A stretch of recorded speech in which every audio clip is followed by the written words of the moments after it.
welcome to another Pokemon Professor review.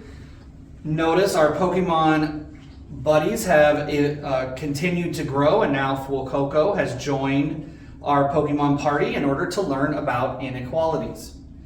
Inequalities are less than, greater than, less than or equal to, or greater than or equal to. And when you first used those inequality symbols, you were doing them to compare two numbers to each other. Well, we are going to do the same thing, except instead of comparing just numbers, we're going to compare expressions. So you can see up here from our examples, this is very similar to what we did in our equations video. However, now instead of looking at two expressions that were equal to each other or the same, we're looking at two expressions that are not the same, or they're sometimes the same but sometimes not. For example, we have our addition inequality. In this case, we're taking the algebraic expression x plus 2 and we're comparing it to the numeric expression 6. And we are saying x plus 2 is less than 6. So we've now put them as a comparison and we've said they are not the same. Now, just like with equations, there are properties of inequality as well. And when we solved this as an equation, we said we could subtract the same number from both sides. Well, the property of inequality is exactly the same. We can subtract the same number from both sides of the inequality, and the inequality will be equivalent, or the meaning of the inequality will not change. And just like we do with equations, we're going to simplify. Plus 2 and minus 2 cancel, and we get x. We keep our symbol less than. 6 minus 2 is 4.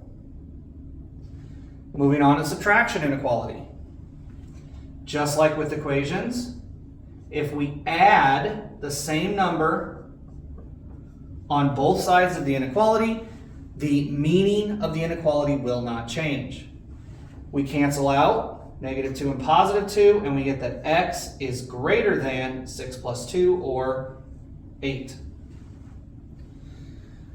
So far, our properties of inequalities and our properties of equations have been identical for addition and subtraction. Well, there is a slight change when we move to multiplication and division. Now, just like with equations, we multiplied the same number to both sides of the equation.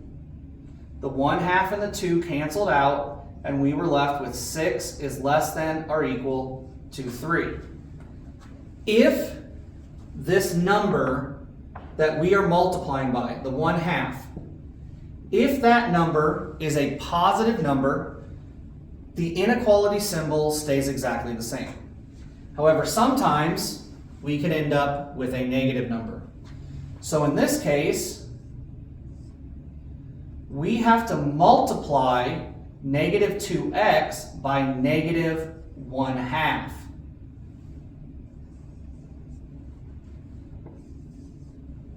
And we do the same thing to the right side of the inequality. When we multiply by negatives, a negative times a negative will become a positive, so these do cancel out, and we're left with x. However, when we multiply by negatives, we must take this inequality symbol and change its direction. If we don't, we will end up with inequalities that are not the same or do not have the same meaning. So it's really important that if you multiply by a negative, you must change the direction of the inequality. Now, 6 times negative 1/2 makes negative 3. Division inequalities follows the same path that we saw with multiplication. So again, this is 1/2 x is greater than or equal to 6. So we multiply it by the reciprocal, which is 2. The 2 and the 1/2 cancel. and we're left with x is greater than or equal to 12. And again, since we're multiplying by a positive 2, nothing happens to the inequality symbol. But on our second example,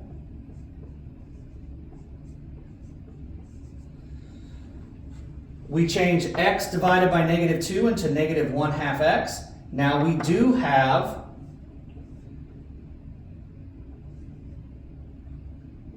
a negative. The reciprocal of negative 1/2 is negative 2, so we are multiplying both sides by a negative 2.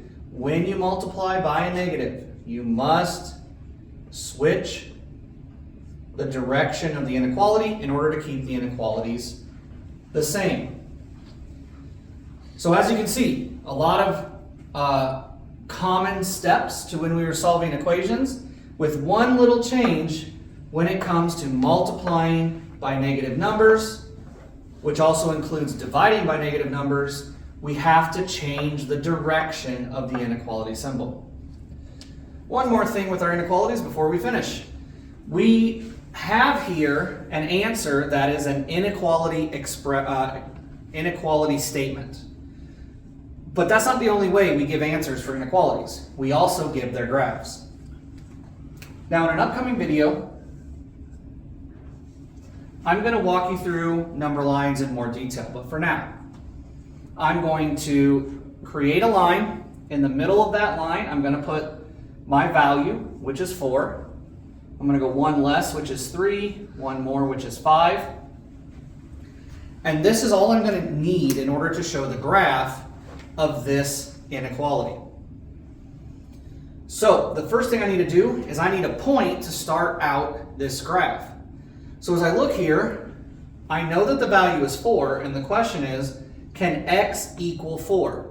Well, at this expression, it says x is less than 4, but not equal to. So x cannot equal 4, so at 4, I need to put a circle, an open dot, because it's not allowed to equal 4. And now I need to go less than 4, and less than is to the left. So now from my circle, I draw an arrow to the left, and that's how I create the graph of this inequality. For subtraction, or for this answer, this inequality, x is greater than or equal to x. Same idea. 8 in the middle, 7, 9. And again, x is not allowed to equal 8, so this is going to be an open circle. Now I want x is greater than 8. Greater than is to the right, so I draw an arrow to the right, and that's the graph for a greater than inequality.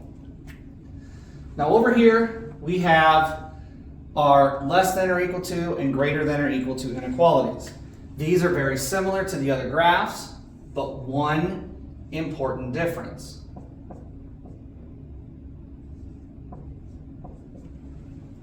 Now that x can equal 3, instead of being an open dot, it's going to be a closed dot. So when we have less than or equal to, when it's allowed to be equal to the number, we use a closed dot. Less than means to the left. For greater than,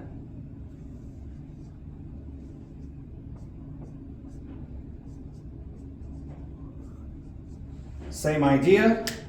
It's equal to, so now it's going to be a closed dot. And greater than means to the right, so we draw an arrow from that closed dot. So just a refresher on how we draw the graphs that match up to these inequality statements. Thank you for joining me for this algebra review. Watch our next video.